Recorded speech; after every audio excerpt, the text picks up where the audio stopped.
Okay, so let's dive further into probability. Let's look at a very important concept in probability that's called as conditional probability. Okay, the conditional probability of an event can be defined when probability of another event being occurred is known. What does it mean? So let's have a look at this.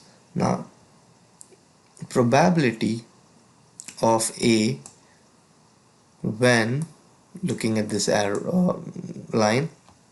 So this indicates probability of A when you know probability of B has already occurred and you know the probability, right?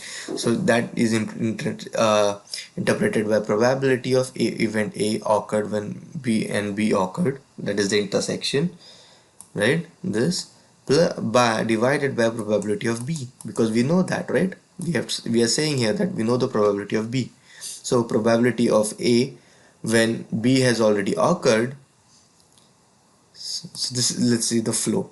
Probability of A when B has already occurred is equal to probability of A intersection B divided by probability of B. Simple. Now let's look at an example. What exactly and how it is interpreted. So out of, let me just activate my pen again.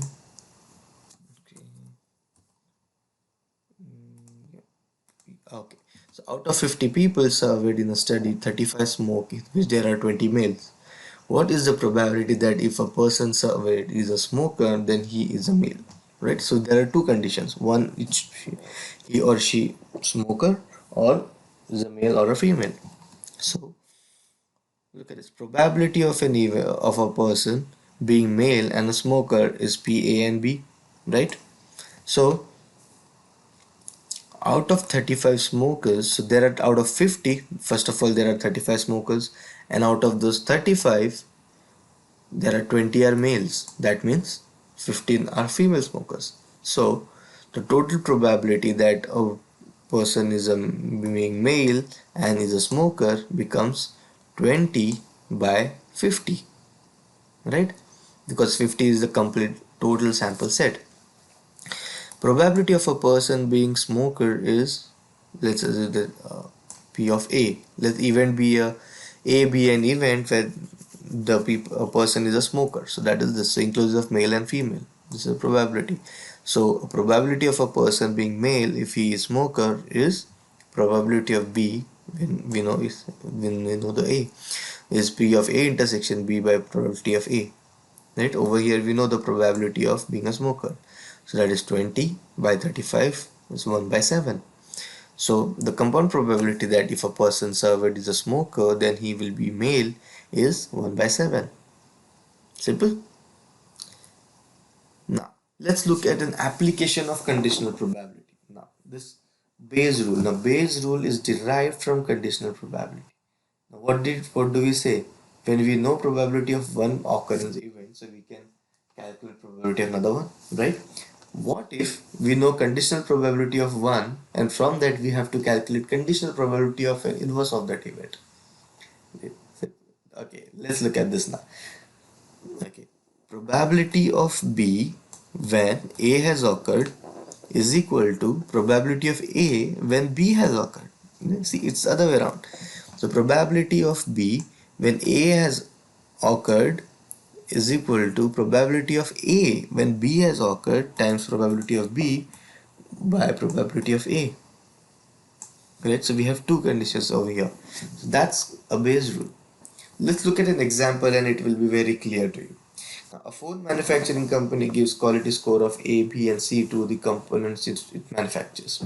Okay, on average, let's say 70% of the components were given a quality score of A, that means they are the best quality. 18 were given quality score of B, and 12 were given score of C. Okay. Now, furthermore, it was found that 2% of the components given quality score of A actually failed. For score of B and C, the failure percentage was 10 and 18 respectively. Okay, if a component failed, what is the probability that it received quality score of B? Well, simple. So let's start jotting down our events. Now let A be an event when where the product got a score of A. Simple. So if 70% of the components were given quality score of A, right? Similar with B is 18% and C got 12%, right? So let's again what we have to find out. We have to find probability of B when F has occurred. Now what is F? F is failing, right? So probability of failing when A has occurred is 2%, because 2% of the products which were given quality score of A actually failed. The probability of failing when B occurred, that is it got a quality score of B, is 10%, and same goes with C, that is 18%, right? This comes from here and here. Now, so what is the probability that a product failed and it was given quality score of B? So the formula is probability of B times probability of failing when the score was B upon total probability of all the events, right?